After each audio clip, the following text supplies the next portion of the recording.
But now, waiting on the Prime Minister, as I said, coming out of Alice Springs. But joining me now, Sky News political reporter Andrew Clennell, political editor. Beg your pardon, Andrew, don't want to downgrade your job, but first day back, first week back. The PM's arrival into Alice Springs, I spoke to some people in the gallery. A lot of people are cranky, a lot of journalists and others are cranky. The PM's not giving out many details of the visit today. They didn't take journalists with them, as is often the case on the plane, not even a pool camera. Now, you and I know that's highly unorthodox. We didn't get even confirmation until late this morning the trip was even on. Do you think they underestimated how quickly this Alice Springs story has become a national headline? Because this has all the hallmarks to me, as someone who's worked in a PM's office, as a pretty panicked trip to Alice this afternoon. What is? I think they've seen a window. I mean, Peter Dutton called on them to go. The issue blew up more the last couple of days. They had one of their own MPs, Marion Scridgemore, basically saying, if you don't deal with this, how can we even talk about a voice? And they have all these Australia Day activities he has to participate in, such as Australian of the Year next couple of days. So they saw this one day and they obviously went for it. And I think it's reasonably smart to do that, given it was really building up a head of steam. And he's learnt from a lot of mistakes of his predecessors. Scott Morrison used to take too long to address things like fires and floods. And he, I think, is determined to ensure he doesn't make the same mistake, as you pointed out in your editorial. Of course, what action occurs is the next step. It's one thing to visit. That's a good sign for him politically. But then is he going to do anything about it?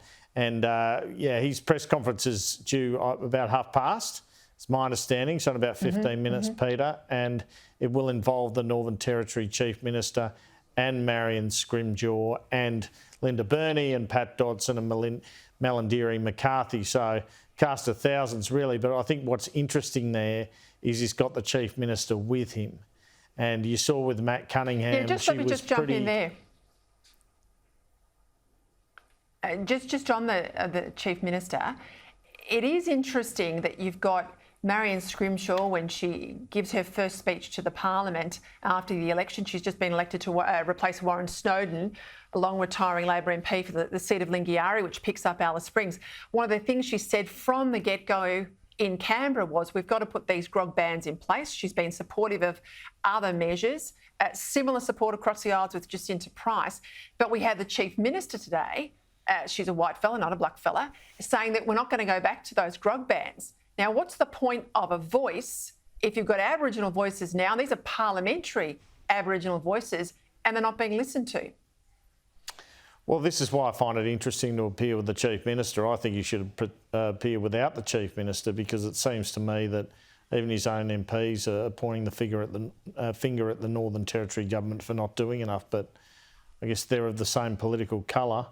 He's decided to appear with her. He has to convince her to change tack, it seems to me. He may end up committing federal police. I can see that happening. But so can I. It is interesting, that image. And it could prove a difficult one for him.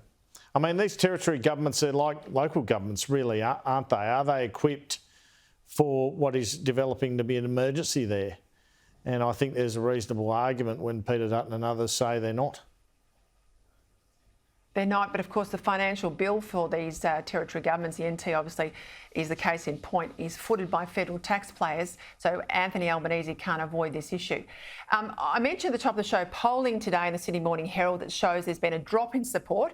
I'm not going to over-egg it. It's not a massive fall, but it's significant, from a majority of 53% supporting the voice to now 47%. But I think more concerning is the confidence of only 13% of those polled that they could even explain the voice to someone else, that they even understand what the voice is. Now, the PM wants a legacy, that's clear.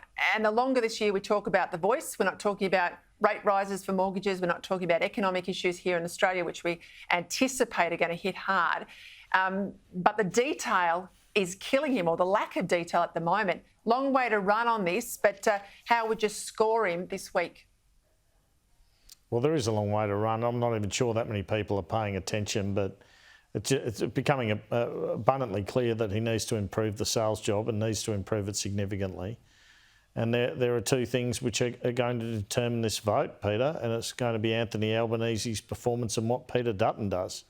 if Peter Dutton keeps attacking the Voice in the manner that he has the entire year, I don't think it'll get up. History tells you that. Where he goes on this is pretty critical. It's pretty hard for him to support it when the Nationals oppose it. I mean, they put him in a corner on it quickly. I'm not sure that he really supports it deep down anyway, so that makes it easier for him. But then he's got to worry about Julie and Lisa, who he did appoint to the portfolios he did, who does support it, and some of the moderates. So it is difficult for him, because if he does oppose it, he needs to make sure it fails.